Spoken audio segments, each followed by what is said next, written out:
Hello everyone, today I show how to create a super easy watercolor washed background using water-based markers. I start with my piece of watercolor paper which is die cut using the Simon Says stamp stitched rectangles die, and I'm going to color it with watercolor markers from Tombow. So I'm going to use red, orange and yellow. I begin by coloring with the red marker followed by the orange and then the yellow. So my red looks more like pink on paper, so I'm going to go over it with some orange to make it more red. Now I'm going to go over this with water on my brush, the broad brush, to blend in the colors. So I will do this repeatedly. I will color with my marker to go over with water and then heat dry it till I'm satisfied with the result.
The background looks okay to me now, so I'm go ahead and add some detail. I'll use a stencil from Crafter's Workshop to add some white detail onto this panel.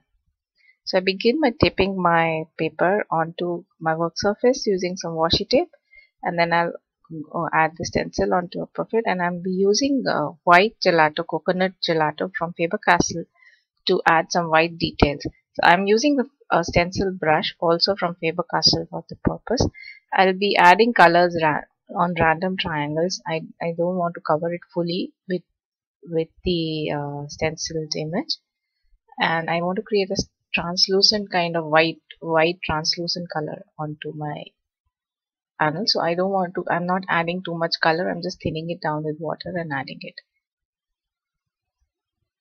So you can see it's smudged in between the stencil also, so that's perfectly fine because I don't want I want a really messy look.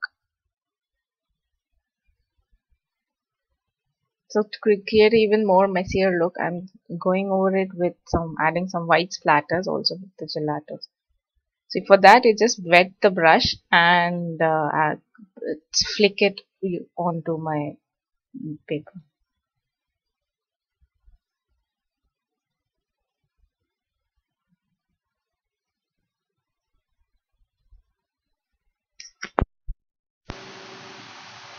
Now this looks. So now you can go ahead and stamp it. I'm using a big happy birthday stamp from Himama Elephant. I want to heat emboss it in black, so I will first go over the panel with my powder tool to remove any static so that the embossing powder just sticks onto the stamped part. And I'm using my Misty tool for the stamping.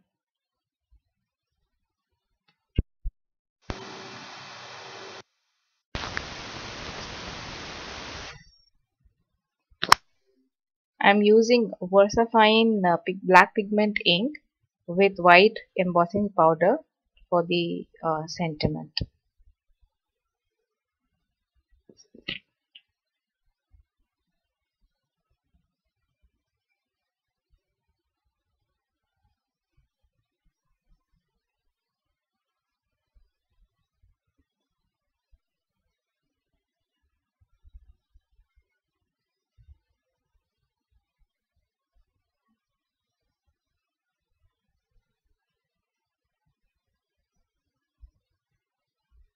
I also die cut a piece of with black frame using the same stitched rectangles die from Simon Says Stamp to create a border for my watercolor panel. So I'm going to stick both of them onto my white cardstock.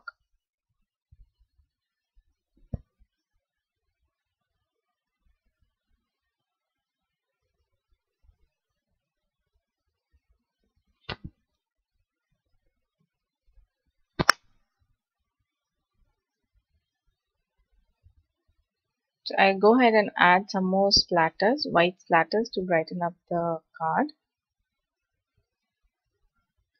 And once I've done that, I realized that the white on the border was looking too dull, so I removed the black border and colored in the white cardstock at the edges with my watercolor markers.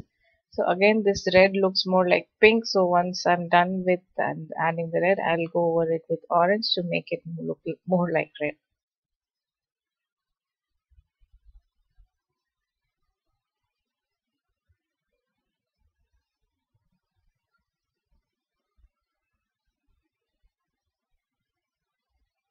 So now I go ahead and add the black border once again. And I've also randomly added some clear and black sequins to finish my card.